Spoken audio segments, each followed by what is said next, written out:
ሰላም ጤና ይስጥልኝ። የአንድ ዩቲዩብ ነው። አዳዲስና ሰበር መረጃዎች እንዲደርሷችሁ ቻናሉን ላይክ እና ሰብስክራይብ እያደረጋችሁ አብራችሁን ቆዩ። ሰበርና ጫጭር መረጃዎች ሰምተዋል። የኢራን መገበያያ ገንዘብ ከዶላር አንጻር ማሽቆልቆሉ ተሰማ።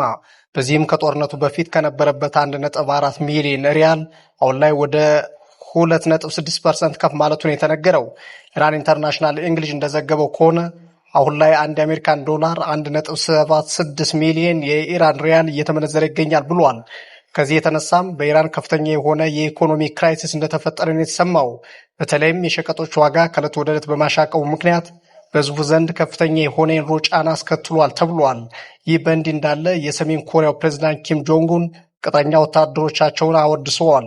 ፕሬዝዳንቱ በሩሲያና ዩክሬን ጦርነት ወታደሮቻቸው ከሩሲያ ጎን ተሰልፈው እንደሚዋጉ ይታወቃል። በዚህም ታዲያ ሰሜን ኮሪያ ፖርኖግራፊ በአገሯ እንዳይታይ ያገደች ሀገር በመሆኗ ምክንያት ወደ ሩሲያ ያቀኑ ወታደሮቿ በጦርነት ውስጥ ሆነው ፖርኖግራፊ ሲመለከቱ እንደሚሉም ይነገራል። አሁን የተሰማው ዜና ደግሞ በዩክሬን ወታደሮች ላለመማረክ ሩሲያን ወግነው የሚዋጉት የሰሜን ኮሪያ ወታደሮች ራሳቸውን ያጠፋሉ የተባለው። ይህን ተግባራቸውን ደግሞ ፕሬዝዳንት ኪም ጆንጉን እንዳደነቁ ተሰምቷል። በጠላት ወታደር ከመማረክ በጀግንነት መሰዋት ክብር ነው፣ ወታደሮቻችን አድንቀዋል የተባለው።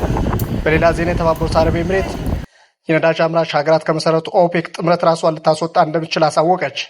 በጥምረቱ ውስጥም 60 ዓመታትን ያህል አብራ እንደዘለቀች ሲነገር በአሜሪካና ኢራን ጦርነት ምክንያት ኢኮኖሚያቸው በከፍተኛ ሁኔታ ከተጎዳባቸው የመካከለኛው ምስራቅ ሀገራት ውስጥ የተባበሩት አረብ ኤምሬት አንዷ ነች። በዚህም የተነሳ ከሳምንታት በፊት ከዩናይትድ ስቴትስ የገንዘብ ድጋፍ ያስፈልገኛል ብላ መጠየቁ አይዘነጋም።